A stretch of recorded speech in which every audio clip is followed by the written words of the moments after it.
वही जो जब हमारी इनकी आमने सामने बैठक हुई तो जैसा कि मैंने कहा कि इमीडिएट डिमांड तो ये थी कि अभी हम कहाँ जाएं।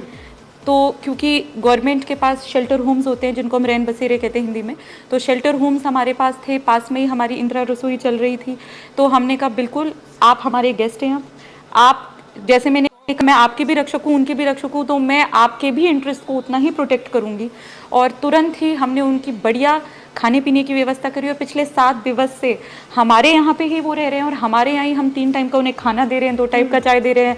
वो कभी कभार बोलते हैं मैम ये सब्जी अच्छी नहीं लग रही, पनीर की सब्जी बनवाएं, तो हम वो भी दे रहे हैं। तो मतलब we are treating them as our guests and rightly सो।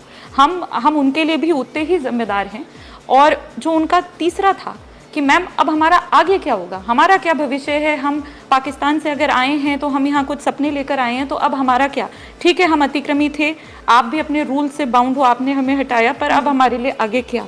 तो ये हमारे लिए चुनौती थी, पर हमने इसको हेड ऑन लिया। मीडिया में ये इशू हाईलाइट भी हुआ, तो इसका ये तो एक इससे लाभ निकल के आया कि हमने भी इसको बहुत टाइम बाउंड फैशन में इस बात को लिया और इसको एक मिशन की तरह एक्सेप्ट किया। और हमने उनको कमिटमेंट दिया कि 7 दिवस में आपको हमने वहां से हटाया क्योंकि वो लैंड आपके लिए सूटेबल नहीं था, पर अब हम आपको सूटेबल लैंड देंगे।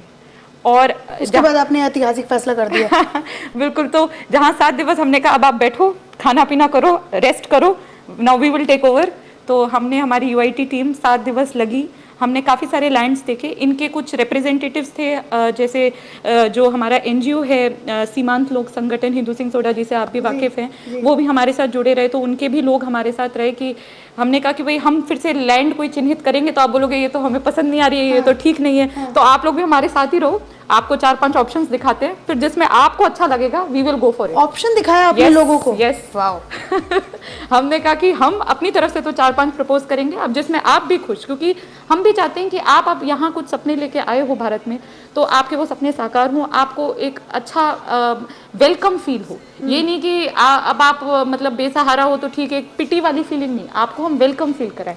तो हमने उनको बाकायदा, हमको 2-3 दिन लगे 3-4 स्पॉट्स ढूंढने के लिए, और फिर अगले 3-4 दिन हमने उनको दिखाई वो विभिन्न लोकेशंस, और फिर जहाँ पे इनकी एग्रीमेंट बैठा, रजामंदी बैठी हमारी, वहाँ पे हमने उनको कह दिया ओके। तो अभी कल ही की बात है कि मैं खुद भी वहाँ स्पॉट पे गई, मैंने महिलाओं को भी वहाँ लेके गई। हाँ, मैंने देखा जो उस टाइम रो रही थी, तो मैंने कहा आओ अब मेरे साथ स्माइल करो, मुस्कुराओ, ये है तुम्हारी नई जगह और आपको मैं कोई नहीं हटा सकता है। आपको आशीर्वाद भी दिया उन्होंने, बहुत अच्छा। बिल्कुल बिल्कुल। तो कल हमने वो उन्हें दिखाया, और अब हमारा ये प्लान है कि अब जगह हमारी आइडेंटिफाई हो गई, अब यूआईटी द्वारा इस पे प्रॉपर एक कॉलोनी का प्लान बनेगा, जिसमें अभी जो करंट हमने 40 बीघास ज़मीन आइडेंटिफाई करी है, इसमें करीब 250 फैमिलीज़, 250 फैमिलीज़ को हम बसा सकते हैं, और हर फैमिली को 90 स्क्वायर मीटर का हम सोच रहे हैं प्लॉट साइज़, कि उस हिसाब से हम प्लॉटिंग कर रहे हैं। तो ये मतलब ज़्यादा आपको डिटेल से बोर नहीं करेंगे। तो एक एडमिनिस्ट्रेटिवली हम एक प्रॉपर कॉलोनी प्लान बनाएंगे, उसको हम पास करेंगे। हमारी अभी अगले ही हफ्ते हमने ट्रस्ट बैठक रखी है, फिर वो अप्रूवल के लिए जाएगा, वो भी कुछ चंद दिनों की ही बात है। और उसके बाद ये लोग आराम से वहाँ पे बैठ सकते हैं। हम पूरा लैंड भी लेवलिंग करा रहे हैं, हमारी जेसीबीज लगी हुई हैं स्पॉट पे। मैं गई थी जेसीबी के पास, वहाँ पे वो वाला वीडियो आप जरूर देखिएगा कि जेसीबी वाले ड्राइवर ने क्या बोला है। तो वहाँ पे हम उसको पूरा लैंड को समथल कर रहे हैं कि वो प्रॉपर बसने के लिए रेडी हो जाए, और फिर लोग आराम से वहाँ पे आके अपना अपना चूज़ करके, इनका अपना एक रिप्रेजेंटेटिव बॉडी भी इन्होंने बना लिया, जो कि अच्छा है, अपने राइट्स के लिए भी ये लड़ेगा अब आगे।